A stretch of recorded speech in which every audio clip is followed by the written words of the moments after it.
күн бойы ұлттық өнерімізді терең тамырын танытылып, шеберлер тәжірибе бөлісіп, жас буын тағылым алды. Бүгін осы тағылымды шараның қорытынды сәті.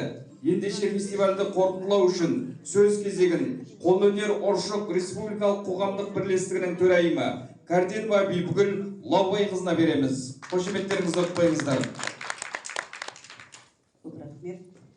Ал енді құрметті қолөнершілер, міне неше күн болды осы жерде біз алтын, алаша, күміс, кілем деп осындай үлкен екі тақырыпта фестивалімізді бастаған болатынбыз. Бүгін міне өз мәресіне жетті.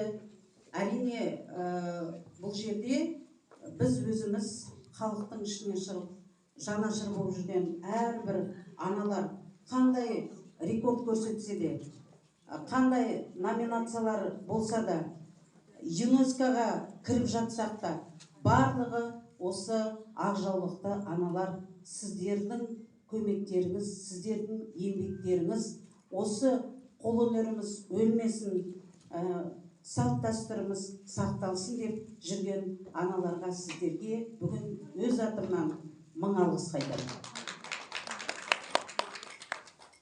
Ал енді өздеріңіз білесіздер, бізде әзірше ешқандай демеушілік жоқ. Сондықтан ұйымдастырған тек қана 3 адамға ғана осы жерде